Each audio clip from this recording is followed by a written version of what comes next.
everybody, welcome back. I'm Jessica Brodie, and this is Shining the Light.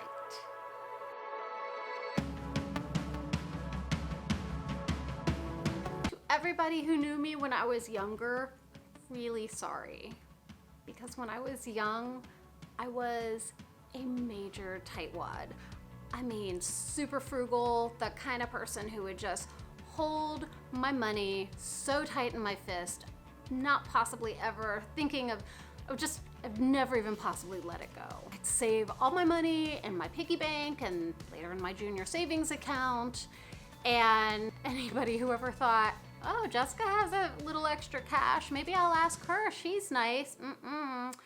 Say, you should have used your money wisely. I'd tell my poor sister when she'd maybe spend her money on something frivolous or some dollar store trinket or candy, and then she'd come to me thinking, my big sister will help me. Nope, wasn't exactly generous. But later on, my tight fist began to loosen, and I began to understand a little more about what it means to have a more open heart and a more generous heart, be more giving. But it took a really long time.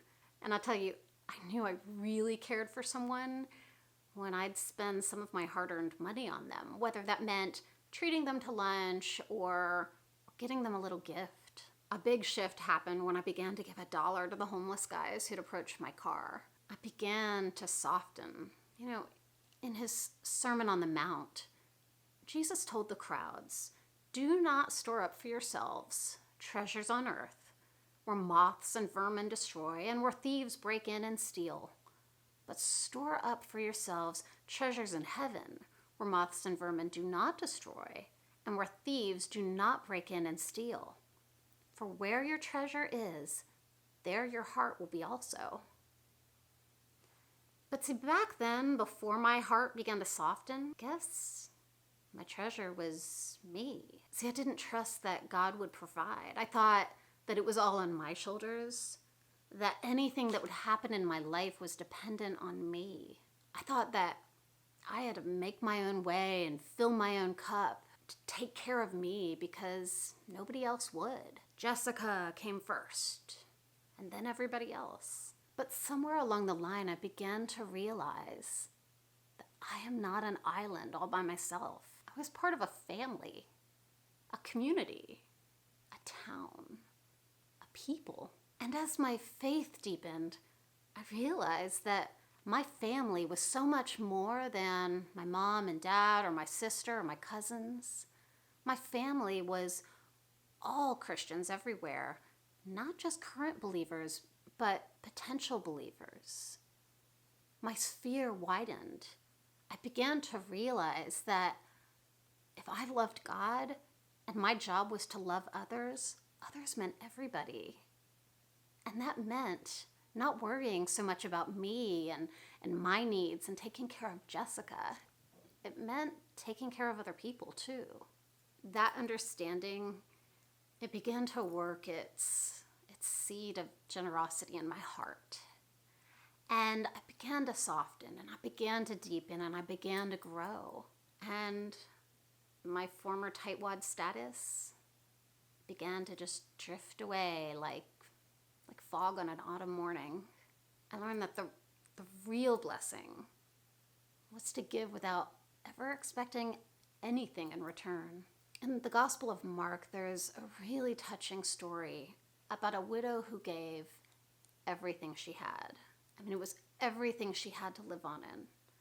And she gave it all to God. The story is in Mark 12, 41 to 44. And as the story goes, Jesus sat down opposite the place where the offerings were put and watched the crowd putting their money into the temple treasury.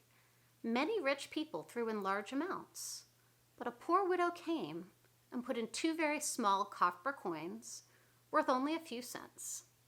Calling his disciples to him, Jesus said, "Truly I tell you, this poor widow has put more into the treasury than all the others. They all gave out of their wealth, but she, out of her poverty, put in everything, all she had to live on." Why would she do such a thing?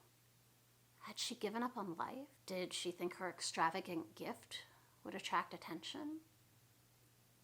I don't think so. She gave because she loved God, and she knew that He'd take care of her, and she wasn't worried.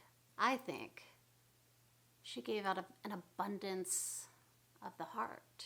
She gave her all to God, no holding back. Now, if there's one thing I've learned in life, from having a lot to having nothing, to having a lot, to having nothing, to having a lot, is that money comes and goes. People come and go. Jobs come and go. Everything is temporary. Things can turn so fast that it's dizzying. But God is forever. God always has been, always is, always will be. If you have a problem being generous, take a look inside your heart. Ask yourself, are you storing up treasure on earth or in heaven? Ask yourself, are you living for you or for the Lord? Sometimes the way we live and the way we give can illuminate how deep our love is for God. As a self-confessed tightwad, I definitely needed a generosity reset. Do you need one too? That's all for today, folks. Have a wonderful day, a wonderful week. God bless you. And remember to keep on shining the light.